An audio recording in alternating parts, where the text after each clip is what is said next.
हरे कृष्ण। भगवद गीता यथारूप अध्याय 6 ध्यान योग श्लोक संख्या 15। इस प्रकार शरीर मन तथा कर्म में निरंतर संयम का अभ्यास करते हुए संयमित मन वाले योगी को इस भौतिक अस्तित्व की समाप्ति पर भगवत धाम की प्राप्ति होती है। तात्पर्य: अब योगाभ्यास के चरम लक्ष्य का स्पष्टीकरण किया जा रहा है। योगाभ्यास किसी भौतिक सुविधा की प्राप्ति के लिए नहीं किया जाता।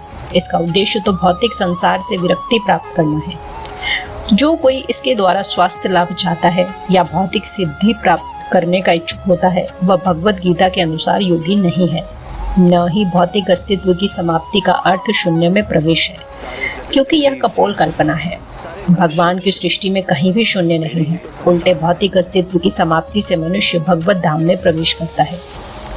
भगवत गीता में भगवत धाम का भी स्पष्टीकरण किया गया है कि यह वह स्थान है जहाँ न सूर्य की आवश्यकता है, न चांद या बिजली की।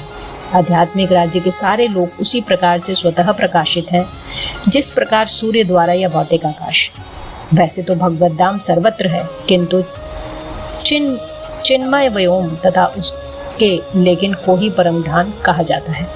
एक पूर्ण योगी जिसे भगवान कृष्ण का पूर्ण ज्ञान है, जैसा कि यहाँ पर भगवान ने स्वयं कहा है, मत चितः मत पर मत स्थानम, वास्तविक शांति प्राप्त कर सकता है और अंततो गत्वा कृष्ण लोक या गोलोक वृंदावन को प्राप्त होता है।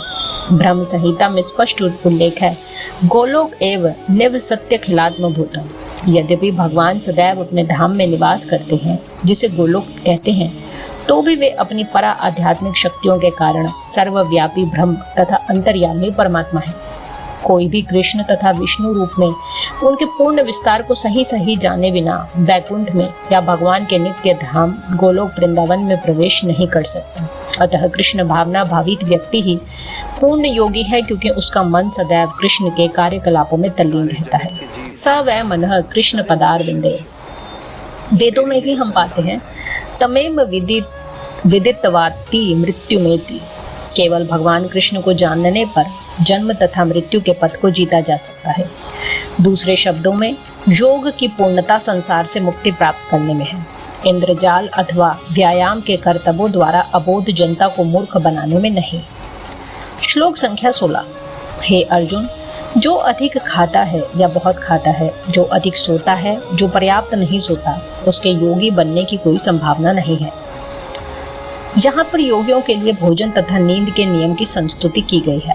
अधिक भोजन का अर्थ है शरीर तथा आत्मा को बनाए रखने के लिए आवश्यकता से अधिक भोजन करना। मनुष्य को मांसाहार करने की आवश्यकता नहीं है, क्योंकि प्रचुर मात्रा में अन्न, शाक, फल तथा दुग्ध उपलब्ध है। ऐसे सादे भोज्य पदार्थ भगवत गीता के अनुसार सतोगुणी माने जाते हैं। मांसाहार तो तमोगुणियों के लिए है।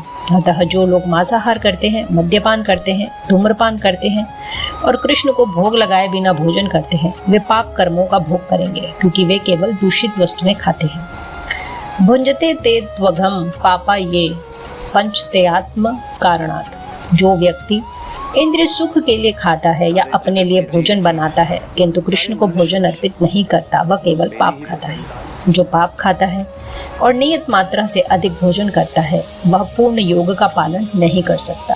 सबसे उत्तम यही है कि कृष्ण को अर्पित भोजन के उच्चिष्ट भाग को ही खाया जाए।